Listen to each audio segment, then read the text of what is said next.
कि ये बताइए कि चुनाव जो है वो आमने सामने हो गया है, सपा वर्सेस बीजेपी। अब ये आपको कैसा लग रहा है? मतलब ये इसका डर है कि एकदम डायरेक्ट चुनाव हो गया है, जो लड़ाई है वो एकदम डायरेक्ट लड़ाई है। देखिए, जहां तक चुनाव का है, समाजवादी पार्टी तो ऐसी पॉलिटिकल पार्टी है, लेकिन जनता चुनाव लड़ रही है। और जनता इसलिए चुनाव लड़ रही है, कल ही की खबर आपने देखी होगी, डिप्टी सीएम को उत्तर प्रदेश की माताओं बहनों ने दौड़ा लिया, उनको हटना पड़ा कार्यक्रम से। इससे पहले इनके विधायक को एक मंच पे एक किसान ने कूटा, उससे पहले एक सांसद कूटे गए जनता से, और कई जगह इनके विधायक गांव में नहीं घुस पा रहे हैं। तो ये जो जनता का आक्रोश है और जनता में जो वादे किए थे वो पूरे नहीं हुए, ये किसी भी रास्ते से जाएंगे। इस बार जनता चुनाव लड़ रही है इनके खिलाफ। आप लोगों का एक नारा है कि कोई नहीं है टक्कर में, जीता है सब चक्कर में, कुछ इस तरीके का आपने नारा एक लगाया, आपके लोग लगाते हैं। नहीं, इस बार तो वो नारा जो है उसमें लगता है कि तमाम लोगों को आपने जोड़ लिया अपने साथ, एक अपना बड़ा गठबंधन बना लिया। लेकिन आज ही देखा गया कि आपने एक गठबंधन बनाया, लेकिन मायावती जी अभी तक बीएसपी बड़ी क्वाइट थी, बहुत चुप थी, और सडनली जिन पश्चिमी उत्तर प्रदेश में उन्होंने काफी ऐसे लोगों को टिकट दे दिया जो कि आपके कभी टिकटार्थी थे, उन लोगों को तो उसका खामियाजा सपा को मिलेगा, भुगतना पड़ेगा। अक्सर ये होता है, चुनाव से पहले बहुत सारे लोगों का इधर जाना और उधर जाना, लोगों को जोड़ना। समाजवादी पार्टी की कोशिश रही कि जो उत्तर प्रदेश के क्षेत्रीय दल हैं और जो लगातार अपने समाज में काम कर रहे हैं उनको जोड़ा जाए, और उसमें समाजवादी पार्टी को व्यापक रूप में समर्थन मिला। आज जो समाजवादी पार्टी से जुड़े लोग हैं, चाहे वे स्वामी प्रसाद मौर्य आए हों, चाहे पहले से संजय चौहान रहे हों, दारा सिंह चौहान मंत्री जी आए हों, सैनी एक मंत्री वो आए हों, या महान दल है, या आरएलडी जो जिस क्षेत्र में भी चुनाव होने जा रहा है, और भी जो समाजवादी पार्टी से जुड़े दल हैं इनका, और हमारे साथ अपना दल के है। आप बीएसपी के ऊपर अटैक नहीं कर रहे, क्या बात है? मैं ये कह रहा हूं कि समाजवादी पार्टी की कोशिश रही इन दलों को लाए। वो तो ठीक है, आपने लाया, लेकिन मुझे ये बताइए कि बीएसपी के ऊपर आजकल आप बहुत बोल रहे हैं। बीएसपी क्योंकि अपने सिद्धांत से हट गई। बहुत सारे बहुजन समाज पार्टी के जो अंबेडकरवादी थे, बाबा साहब के सिद्धांतों पे चलने वाले, माननीय काशीराम जी को आगे बढ़ाने वाले लोग, वो तमाम समाजवादी पार्टी में इसलिए शामिल हो गए क्योंकि जिस भावना से पार्टी का गठन हुआ था, जिस भावना से बड़े पैमाने पे लोग जुड़े थे, आज वो देखते हैं कि बहुजन समाज पार्टी उस रास्ते में नहीं है।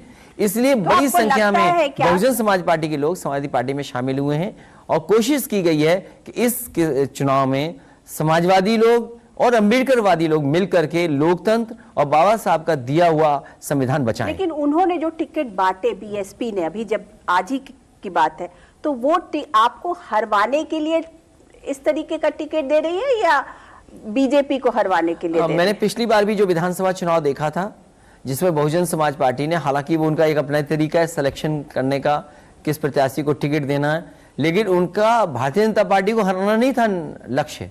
उनका लक्ष्य ये था कि कैसे समाजवादी पार्टी ना सरकार बना ले। तो स्वाभाविक है, बहुजन समाज पार्टी के बारे में पूरे उत्तर प्रदेश के लोग जानते हैं, पॉलिटिकल सर्कल में लोग जानते हैं, प्रेस जानती है, जनता जानती है कि बहुजन समाज पार्टी सरकार नहीं बनाने जा रही है। वो इस कोशिश में है कि समाजवादी पार्टी कैसे रोकी जाए। लेकिन अखिलेश यादव के लिए प्रॉब्लम ऑफ प्लेंटी तो है ना आज की डेट में, क्योंकि आपके पास जो आपने भाई, आपकी पार्टी बहुत बड़ी रही है उत्तर प्रदेश में, और आप हर जगह पे आपके लोग तैयार थे, बहुत सारे टिकटार्थी थे जो कि समाजवादी पार्टी के थे। अब आपने बाहर से लोगों को आप लेके आए हैं, आपको उनको टिकट देना पड़ रहा है, तो जिसे कहते हैं आपके जो अपने लोग थे वो कहीं ना कहीं तो नाराज होंगे ना। स्वाभाविक है, क्योंकि त्याग तो समाजवादी पार्टी को ही करना पड़ेगा, और मेरी कोशिश रही है कि ज़्यादा से ज़्यादा समाजवादी लोगों को शामिल करें। तो आप देख रहे होंगे कई लोग जो, अगर हमारे प्रत्याशी अच्छे हैं तो सिंबल चाहे दूसरी दल का रहा हो, उनको भी मौका मिला है चुनाव लड़ने का। लेकिन समाजवादी लोग जो हैं वो त्याग के लिए तैयार हैं और परिवर्तन के लिए तैयार हैं, इसलिए हमारी पार्टी में टिकट को लेकर के बहुत ज्यादा झगड़ा नहीं है। कह रहे हैं कि आजकल आप जब सिंबल बांट रहे हैं ना, इस तरीके की बात ही चल रही है, वो टेबल के नीचे से आप दे रहे हैं, सही है क्या? नहीं, टेबल के नीचे नहीं दे रहे हैं, लेकिन सूची को हम लोग जागे नहीं। अब भारतीय जनता पार्टी को इस पर भी परेशानी है कि समाजवादी पार्टी अपनी लिस्ट क्यों नहीं जारी कर रही है। अरे भारतीय जनता पार्टी, ये हमारी स्ट्रेटेजी है, अगर कोई शिकायत करनी की हम सूची क्यों नहीं देने, चुनाव आयोग को जाए शिकायत करें जाकर के। जो नियम है, जिस तरह का बनाया हुआ है, हमने व्यवस्था बनाई है कि जिन प्रत्याशियों को तय कर लिए टिकट उनको हम बी फॉर्म दे रहे हैं, ए फॉर्म दे रहे हैं उनको। लेकिन ये स्ट्रैटेजी आपको लगता है कि सही है? आपके यहाँ पर जो प्रेशर ग्रुप्स है उनको आप संभाल पाएंगे इस तरीके से, नीचे से टेबल के नीचे सिंबल दे करके? नहीं, लोग तो खड़े होंगे ही ना। देखिए, जो सिंबल मिलता है, और आजकल तो इतना डिजिटली सब लोग इक्विप्ड हैं कि जिस मोमेंट उन्हें टिकट मिलता है या ए या बी फॉर्म मिलता है वो तुरंत अपने व्हाट्सएप पे डाल लेते हैं या सोशल मीडिया पे डाल लेते हैं। तो ये बात कहना कि हम छिपा रहे हैं, कोई बात छिपा नहीं रहे, क्योंकि हम अभी सूची इकट्ठी जारी करेंगे कई फेसेस की, इसलिए फर्स्ट 2 फेसेस की अभी डिक्लेयर की हैं सीट्स, तो उनको बी फॉर्म क्योंकि तैयारी करनी पड़ती है, तैयारी इसलिए भी करनी की बहुत सारी जानकारी उन्हें हासिल करनी है। दूसरा ये है कि कुछ चीजें आपको इलेक्शन कमीशन को 48 घंटे में बतानी है, तो अगर सूची जारी होती है तो सभी इकट्ठा पार्टी में इतना प्रेशर होगा, एक ए बी फॉर्म लाने के लिए वालों की सूची के वो लोग आएंगे, प्लस जिनकी टिकट कट जाएगी वो पार्टी काले में आ जाएंगे, तो पाबंदी जो लगी है, जो नियम बने हैं कोविड के, उनका भी उल्लंघन होगा। इसलिए कोविड का उल्लंघन ना हो, नियमों का पालन करें। तो आप पतली गली से निकल रहे हैं, बोलिए ना सही कि आप पतली गली से निकल रहे हैं, इससे चीजों को हैंडल कर लेंगे। क्योंकि फेसेस में चुनाव है तो फेसेस में ही हम दे सकते हैं फॉर्म्स, और इकट्ठे लोग आ जाएंगे तो कल को एफआईआर हो जाएगी हमारे ऊपर। अभी कुछ दिन पहले वैसी एफआईआर हुई थी। इसलिए नियमों का पालन करते हुए हम लोग फेसेस में और आराम से ए फॉर्म बी फॉर्म दे रहे हैं। अच्छा, एक बात बताइए कि बड़े गाजे बाजे के साथ इमरान मसूद आए थे, बेचारे आए और अब फंस गए। नहीं, इमरान उनको टिकट भी नहीं मिला, इतने सारे लोगों को भी लेके आए, एमएलए को भी लेके आए। नहीं, उनका इमरान जो पार्टी में आए हैं और उनके साथ जो लोग आए हैं उनका पूरा सम्मान होगा। मतलब एडजस्टमेंट्स के लिए आपने हाँ, बिल्कुल। और जो क्योंकि पॉलिटिकल आदमी जो भी किसी पॉलिटिकल पार्टी में जाएगा तो स्वाभाविक है, क्योंकि उसका एक अपना कैरियर होता है, उसके साथ कुछ लोग जुड़े होते हैं, वो तभी शामिल होता है या तभी साथ देता है जब उसका भी सम्मान हो। तो मैं क्योंकि कई बार आए, मुलाकात हुई, तो जो समाजवादी पार्टी में आ रहे हैं उन सबको सम्मान देने का काम हम लोग करेंगे। अच्छा, ये बताइए, योगी आदित्यनाथ ये कहते हैं कि 80-20 का इलेक्शन है। अब 80-20 का इलेक्शन जो है उसको आज की डेट में अखिलेश यादव कैसे देख रहे हैं? वो तो बहुत क्लियर कट उन्होंने कह दिया कि भाई 80-20 का इलेक्शन है, 80 वर्सेस 20%। वो अब दोबारा इसलिए नहीं बोल रहे हैं क्योंकि इलेक्शन कमीशन उन पर पाबंदी लगा देगा। अगर ये भाषा का इस्तेमाल होगा तो मुझे उम्मीद है कि इलेक्शन कमीशन जो देख रहे हैं वो ऐसे लोगों पर पाबंदी लगा देंगे। वो ठीक कह रहे हैं, 80-20 कहते हैं, कभी कहते हैं 3/4 बहुमत मिलेगा। 80% लोग समाजवादी पार्टी और समाजवादी पार्टी के साथ जो सहयोगी दल है उनके साथ जनता है, और 20% जनता खिलाफ है। तो 100% जनता इस बार भारतीय जनता पार्टी को हटाएगी।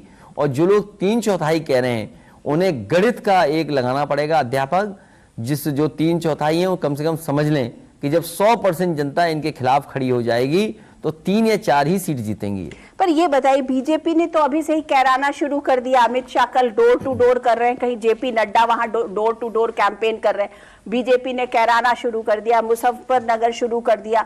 तो क्लियर कट है कि पश्चिमी उत्तर प्रदेश में बीजेपी का जो एजेंडा है वो यही होने वाला है। कैराना है, मुजफ्फरनगर है, दंगे है, मुस्लिम्स है, यही तो होगा।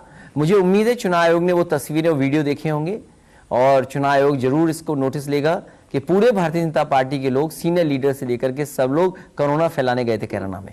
और कोरोना फैलाने इसलिए क्योंकि किसी के पास मास्क नहीं था। और जहां तक सवाल लेकिन गली गली घूमने का है, को तो मुझे अरेस्ट कर लिया ना, मतलब वो मुझे अंडर अरेस्ट। नहीं, वो एक अलग विषय है। लेकिन जो कोरोना फैलाने गए थे बिना मास्क लगा करके गली गली घूम रहे, मैं जनता को बधाई दूंगा कि जनता की इतनी नाराजगी है, इतना आक्रोश है कि इन्हें गली गली आना पड़ रहा है। ये वो लोग हैं जो डबल इंजन की सरकार का बता रहे थे। अभी सुनने में आया कि लखनऊ में बड़े बड़े भोंपू लगा करके कुछ गाड़ियां निकली हैं जो झूठे वीडियो दिखाएंगे, झूठे स्टेटमेंट्स दिखाएंगे। जिस पार्टी ने विज्ञापन झूठे लगाए हों, जब इन्हें फ्लाईओवर दिखाना तो बंगाल का फ्लाईओवर दिखाया, जब इन्हें कारखाने दिखाने थे अमेरिका के कारखाने दिखाए, जेवर जैसे एयरपोर्ट में चीन का एयरपोर्ट दिखाया। तो अब गली गली घूम रहे इसीलिए क्योंकि इन्होंने काम नहीं किया। और ये डबल इंजन की सरकार में लखनऊ वाले, दिल्ली वाले एक दूसरे के पहिए के नट बोल्ट खोल रहे हैं। एक बात बताइए, बीजेपी को तो एक मुद्दा मिल गया ना, जब आपके कैराना का उम्मीदवार जेल चला गया, उनको तो एक मुद्दा मिल गया ना। नहीं, ये मुद्दा नहीं है। भारतीय जनता पार्टी ये बताए कि केवल झूठे मुकदमे लगाना, चुनाव न लड़ पाए, इसलिए उसके मुद्दा बन जाए, इसलिए मुकदमे लगे। चुनाव में मुद्दा बने, स्ट्रैटेजी देखिए बीजेपी की। बीजेपी कितना आगे सोचती है कि आज मुकदमे लगाएंगे, फिर एनएसए लगाएंगे, फिर ये कार्रवाई करेंगे, चुनाव की तारीख आ जाएगी। ये पूरा well plan Bharatiya Janata party का है। और जहां तक सवाल कैराना के पलायन का है, भारतीय जनता पार्टी उत्तराखंड के पलायन का सवाल क्यों नहीं उठाती? होम मिनिस्टर हैं, बीजेपी के लोग हैं, ये बताएं कि उत्तराखंड में 1000 गांव ऐसे हैं जहां एक आदमी नहीं रह रहा, सब चले गए गांव छोड़ करके, लाखों लाख लोगों का पलायन हुआ। क्या भारतीय जनता पार्टी उन गांवों में जाएगी? क्योंकि चुनाव वहां पर भी है। मुझे उम्मीद है, मैं इंतजार करूंगा कि उत्तराखंड के गांवों से जो पलायन हुआ है, क्या भारतीय जनता पार्टी के होम मिनिस्टर, क्या भारतीय जनता पार्टी के सीनियर मिनिस्टर्स, क्या वहां के मुख्यमंत्री उन गांवों को भी देखने जाएंगे जिन गांवों से पलायन हुआ है बड़े पैमाने पर। अच्छा, अमित शाह जी अभी उन्होंने कहा कि उत्तर प्रदेश का जो इलेक्शन है वो भारत के भाग्य का इलेक्शन है। ठीक कह रहे हैं। जो अगर भारतीय जनता पार्टी ने कहा कि भारत के भाग्य का चुनाव है, तो उन्होंने ठीक कहा। इस बार भारत की परिभाषा ये कि जहां पर हिंदू, मुस्लिम, सिख, ईसाई सब मिलकर के रहते हैं, जो हमारी गंगा जमुनी तहजीब का चुनाव है, तो भारत का चुनाव अगर है तो गंगा जमुनी तहजीब को बचाने का भी चुनाव यही है। अच्छा अखिलेश जी, ये देखा गया कि आप जो है चुनाव को बैकवर्ड वर्सेस जैसे कास्ट के बेसिस पे लेके जा रहे हैं और वो हिंदू मुस्लिम के बेसिस पे लेके जा रहे हैं। इसके बीच में जनता क्या डिसाइड करे, क्यों डिसाइड करे? विकास की बात होनी चाहिए और चीजों की बात होनी चाहिए, लेकिन ये इलेक्शन इस तरीके का लग रहा है। समाजवादी पार्टी ने जो विकास किया है वो देश और दुनिया ने देखा है। समाजवादी पार्टी की सरकार में अगर पूर्वांचल एक्सप्रेसवे का डिजाइन ना होता, समाजवादी पूर्वांचल एक्सप्रेसवे का अलाइनमेंट ना होता, उस समय अगर न सोचा गया होता, तो शायद प्रधानमंत्री जी हरकुलस एयरक्राफ्ट से उस एक्सप्रेसवे पर नहीं उतर पाते। वो समाजवादी लोगों की देन थी, जिसकी वजह से हरकुलस जैसा बड़ा हवाई जहाज उस हाईवे पर उतर पाया। जो मेट्रो के उद्घाटन हुए हैं वो समाजवादी पार्टी की देन है। जो तो कई उद्घाटन हुए एयरपोर्ट कुशीनगर का, अपने टेन्योर में आप अपनी बात को अच्छे से नहीं रख पाए कि हम ये विकास कर रहे हैं, हमने ये किया, हमने ये किया, आप अपनी बात को नहीं रख पाए। उस समय भारतीय जनता पार्टी अफवाह फैलाने में, गुमराह करने में कामयाब हो गई। लेकिन इधर भारतीय जनता पार्टी के 4.5 साल का कार्यकाल देखा है, दिल्ली की सरकार देखी है, लगातार जिसने महंगाई बढ़ाई है, लगातार नौकरियां छीनी गई हैं, और बाबा साहब का दिया हुआ जो संविधान है उसकी धज्जियां उड़ा रही हैं। नौकरियां नहीं है, सरकारी संपत्ति बेची जा रही है। तो जो 4.5 साल में जनता ने कार्यकाल देखा है और डबल इंजन की सरकार का कामकाज देखा है, इसने उत्तर प्रदेश को बर्बाद किया है। यहाँ की योजनाएं ठप की हैं। 1-2 योजनाओं के अलावा भारतीय जनता पार्टी ने कोई बड़ा काम उत्तर प्रदेश में नहीं किया। अच्छा ये बताइए, आप चुनाव जो है लड़ रहे हैं करहल से, एक ही जगह से लड़ेंगे या किसी और दूसरी चीज? मैं चुनाव एक ही जगह से लड़ रहा हूँ फिलहाल। लेकिन अगर जनता फिलहाल का मतलब पार्टी अगर कहेगी, क्योंकि पाबंदी है, आप ज्यादा जगह चुनाव नहीं लड़ सकते हैं, अब तो ज्यादा 2 जगह चुनाव लड़ सकते हैं। तो पहले एक समय था कि लीडर्स 3-3 जगह, 4-4 जगह चुनाव लड़ा करते थे, लेकिन 3-3 जगह चुनाव लड़ते थे। करहल से लड़ रहे हैं? हाँ, मैं करहल से, क्योंकि पार्टी ने तय किया कि आप करहल से लड़िए, तो उससे करहल से चुनाव लड़ूंगा। ईस्टर्न यूपी से भी लड़ेंगे और जगह से? अभी कोई तय नहीं है, लेकिन अगर पार्टी कुछ कहेगी और अगर इलेक्शन कमीशन की गाइडलाइन में कितने चुनाव लड़ सकते हैं वो भी देखा जाएगा। मतलब इस बार आप पूरी तरह से एकदम तैयार है कि जहां भी हो, जहां से भी हो सकता है, मैं लड़ूंगा, बढ़ूंगा, कटूंगा, क्या होगा? नहीं, मैंने तो तय किया है कि समाजवादी पार्टी की सरकार बने और जनता जो परिवर्तन चाहती है, क्योंकि जनता आज चाहती है कि एक्सप्रेसवेज बने, जनता चाहती है कि मेडिकल कॉलेज हो, मेडिकल फैसिलिटीज हो। कोरोना के समय पर जिस तरीके के लोगों के साथ जो व्यवहार किया सरकार ने, कोई कल्पना नहीं कर सकता ऐसा भी व्यवहार हुआ होगा। लॉकडाउन में मजदूरों के साथ व्यवहार क्या था, मजदूरों को छोड़ दिया इन्होंने, वो बेचारे पैदल अपने घर पहुंचे, कई लोगों की जान चली गई, सरकार ने कोई मदद नहीं की। दूसरा, जब कोरोना आया, जब सबसे ज्यादा अस्पताल की, दवाई की, ऑक्सीजन की जरूरत थी, लोग भटकते रहे, लोग अपने परिवार के लिए दवाई ऑक्सीजन मांगते रहे, ये सरकार नहीं दे पाई। ओवैसी तो ये कहते हैं कि काश अखिलेश यादव कोरोना के टाइम में बाहर निकले होते, वो तो दिखे ही नहीं। नहीं, ये लोग कुछ नहीं जानते हैं। सबसे ज्यादा लोगों की मदद जो हम लोग कर सकते थे समाजवादी पार्टी ने की, और जगह जगह जिसने भी मदद मांगी हम लोगों ने मदद की, हमारे कार्यकर्ताओं ने मदद की, नेताओं ने मदद की।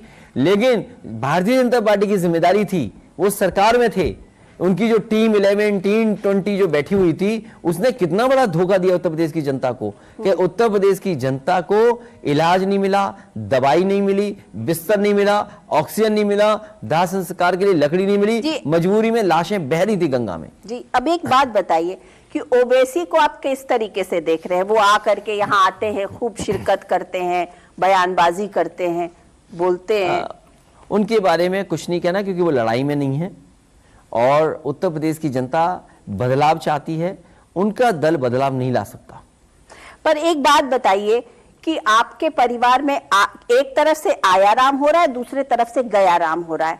एक तरफ आपने चाचा को आप लेके आए, वो जसवंत नगर से चुनाव लड़ रहे हैं शिवपाल जी, और दूसरी तरफ आपकी जो फैमिली की बहू है अपर्णा जी, वो चली गई और वो कह रही है मैं बीजेपी के राष्ट्रवाद से प्रभावित होकर बीजेपी गई हूं। भारतीय जनता पार्टी को मैं धन्यवाद दूंगा कि वो हमारे परिवारवाद को खत्म कर रहे हैं। जो आरोप लगाते थे परिवारवाद, हमारे ही परिवार को लेके जा रहे हैं। कम से कम समाजवादी विचारधारा का विस्तार उनकी पार्टी में भी होगा। समाजवादियों का हमेशा ये नारा रहा कि लोकतंत्र बचे, संविधान बचे। हमें उम्मीद है कि परिवारवाद जहां खत्म होगा, वहीं समाजवादी लोग जो जा रहे हैं वो संविधान और लोकतंत्र को बचाने की भी लड़ाई भारतीय जनता पार्टी में लड़ेंगे। आपके एक और रिश्तेदार है, वो कह रहे हैं कि आपने पिताजी को, मुलायम सिंह जी को कैद कर रखा है। नेताजी का जितना सम्मान कर सकता हूं मैं कर रहा हूं, या समाजवादी पार्टी में जितने लोग हैं सब सम्मान करते हैं, लेकिन क्योंकि भारतीय जनता पार्टी की भाषा बोलनी है उन्हें, शायद भारतीय जनता पार्टी ने कुछ लाभ दिया होगा, और जो लाभ देने वाले लोग हैं और परिवार में लड़ाने वाले लोग हैं वो केवल भारतीय जनता पार्टी काम कर सकती है। परिवार में झगड़ा कराना, समाज में खाई पैदा करना, जो समाज में खाई पैदा करे, समझ लो वो है भाजपाई। अच्छा, आपने चुनाव से पहले एक बड़ा वादा किया है पेंशन का। जब आप सरकार में थे तब तो आपने कुछ नहीं किया। दूसरी चीज, आप कह रहे हैं कि आप एक कॉर्पस फंड बनाएंगे। लोगों को यह विश्वास नहीं हो रहा है कि क्या अखिलेश यादव सच में इस बात को कर पाएंगे। अगर आपको करना ही है तो आपको ट्रेजरी से जोड़ना चाहिए उनके पेंशन को। आपने कॉर्पस फंड की बात करके बात को घुमा दी है। नहीं, क्योंकि कई मौकों पर मैं बैठा हूं और जो फाइनेंशियल एक्सपर्ट्स हैं उनसे राय ली, जो विभाग के रिटायर्ड अधिकारी हैं उनसे राय मशवरा किया, और जितने भी संगठन के लोग जो पुरानी पेंशन बहाली को लेकर के आंदोलन कर रहे थे, उसमें से उनके मुख्य नेताओं के साथ, और जो जानकार है फाइनेंशियल इंस्टीट्यूशंस के, और जो सरकार के रिटायर्ड अधिकारी वित्त विभाग में, उनके साथ लगातार कम से कम 6 महीने बैठक हुई है। और जब 6 महीने बैठक होने के बाद सभी पॉइंट्स पे जब मैं क्लियर हो गया, क्योंकि आज अगर मैं वादा कर रहा हूं और कल मुझे पेंशन देनी पड़ेगी तो आखिरकार ये होगा कैसे, इसलिए समाजवादी पार्टी और मैंने पूरी तैयारी के साथ और जो एक्सपर्ट्स हैं उनकी राय लेकर के कहा है, और समाजवादी पार्टी जो करती है, जो कहती है वो करके दिखाती है। तो आप ये बताइए कि अगर इस तरीके की बात में आप जब इतना ऐलान ही कर रहे हैं, तो अगर आप बोल दीजिए कि हाँ हम उसको खजाने से जोड़ देंगे, ट्रेजरी से जोड़ देंगे, तो बहुत ऐसे लोग हैं जो कि शायद आपके साथ, आपके ऊपर विश्वास कर ले, क्योंकि विश्वास एक बहुत बड़ी चीज है। आखिरकार वो देखिए, जो पैसा कॉर्पस फंड बनेगा वो आएगा कहां से? अंततः बजट से ही देना है। तो एक फॉर्मूला या एक क्रिएट करेंगे कि कल जब पेंशन देनी पड़ेगी तो हमारे पास कॉर्पस फंड इतना हो, और जो व्यवस्था पहले से है उसमें जोड़ते हुए कि हम कैसे दे पाएंगे ये पेंशन, उसके लिए तैयारी हमें हर साल करनी पड़ेगी। और वो फॉर्मूला ऐसा बनाएंगे कि अगर सरकार कोई आगे भी आती है तो उसके किसी भी काम को रोका ना जाए और रुके ना। अच्छा, ये देखा गया अखिलेश जी कि बीजेपी जो है वो ultra nationalism, ultra Hinduism, ultra welfarism, इसके बलबूते पर वो जबरदस्त तरीके से लोगों के दिल दिमाग घरों में घुस गई है, और डिजिटल पेमेंट के तो इस चीज से लड़ने के लिए, और आपके लिए ये इंप्रेशन, या समाजवादी पार्टी के लिए, आपके लिए नहीं लेकिन समाजवादी पार्टी के लिए ये बना हुआ, लोगों को ये विश्वास नहीं है कि सुरक्षा की भावना अगर समाजवादी पार्टी वापस आई तो फिर से रहेगी। जो लोग ये कहते हैं कि एसयूवी पर समाजवादी पार्टी के जो गुंडे चलते हैं वो फिर से शुरू हो जाएंगे अगर समाजवादी पार्टी आई। तो इसी तरीके की बात हमने देखा था बिहार में भी की गई थी जब तेजस्वी यादव के लिए। ये वाली बात को आप कैसे लोगों को विश्वास दिलाएंगे कि इस बार जब समाजवादी पार्टी की सरकार आएगी तो सुरक्षा की भावना, लड़कियों की, महिलाओं की सुरक्षा की भावना, ऐसे जनरल जो है लॉ एंड ऑर्डर बहुत टिच रहेगा, बहुत बढ़िया रहेगा, एकदम अच्छा रहेगा। भारतीय जनता पार्टी और लगातार दूसरे दल समाजवादी पार्टी पे आरोप लगाते आए हैं और एक परसेप्शन ये क्रिएट किया कि समाजवादी पार्टी आएगी तो ऐसा ऐसा होगा। लेकिन मैं उन्हें बताना चाहता हूं और आपके चैनल के माध्यम से कम ये मैं कह सकता हूं कि पूरे देश में सबसे बेहतर पुलिस को रिस्पांस सिस्टम अगर किसी ने दिया तो समाजवादी सरकार ने दिया। और मुझे याद है जिस समय मैं पुलिस को ये रिस्पांस सिस्टम देने जा रहा था तो उस समय एक एक्सपर्ट थे प्रोफेसर वेंकट, उनको मैंने सरकार का एडवाइजर बनाया। वो समय समय पे मुझे फीडबैक देते थे और समय समय पर अधिकारियों से बैठक करते थे। वो यहाँ से लेकर के न्यूयॉर्क गए, न्यूयॉर्क पुलिस डिपार्टमेंट कैसे काम करता है, एनवाईपीडी का रिस्पांस सिस्टम कैसे है, उनका कंट्रोल रूम कैसा है वो देख करके आए। ह्यूस्टन में पुलिस कैसे काम करती है वो देख करके आए। उसके बाद सिंगापुर का जो कंट्रोल सिस्टम है वो देख करके आए। और उसके बाद हमने अपनी परिस्थितियों के हिसाब से कि हमारे थाने कैसे चलते हैं, पुलिस का बिहेवियर क्या है, पुलिस के एक्शन कैसे लेती है, उस सबको साथ जोड़ करके एक डायल 100 दिया जो आज one of the best response system है।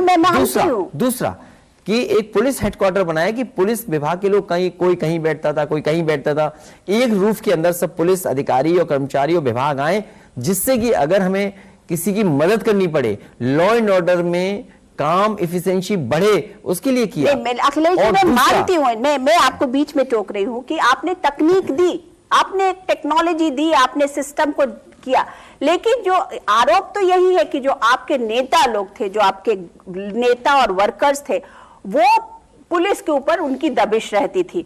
पुलिस को आपने ताकत नहीं दी कि वो उस गुंडागर्दी को उसको रोक सके।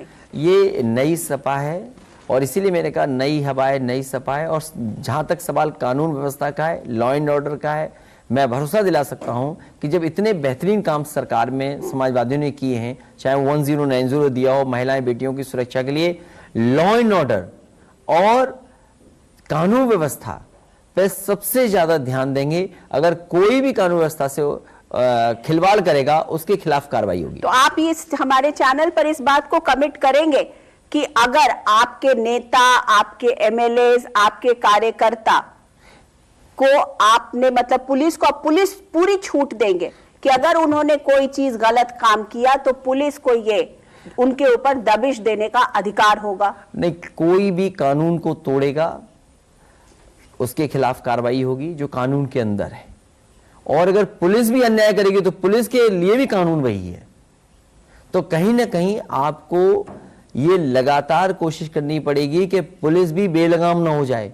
इसी लखनऊ में एप्पल में एक मल्टीनेशनल में काम करने वाले को गोली मार दी, गोरखपुर में एक व्यापारी कारोबार करने आया तो उसको गोली मार पीट करके मार दिया। हाथरस जैसा कांड हो गया, एक बेटी को परिवार चिल्लाता रहा, उसको आखिरी वक्त में कोई मौका नहीं दिया, दाह संस्कार कर दिया। तो जो आपको कानून व्यवस्था ठीक रखनी है वहीं आपको ये भी ध्यान रखना है कि जिनके हाथ में कानून है वो भी कानून को इतना ना उल्लंघन करें कि जनता के ऊपर ठोक दें। तो इसलिए कहीं ना कहीं समाजवादी पार्टी में आपको भरोसा दिलाता हूं कानून का राज होगा, कानून को कोई नहीं तोड़ेगा, चाहे कोई पॉलिटिकल पार्टी के लोग हों, चाहे कोई भी हो। अगर कानून को तोड़ोगा तो कानून के तहत उस पर कार्रवाई होगी।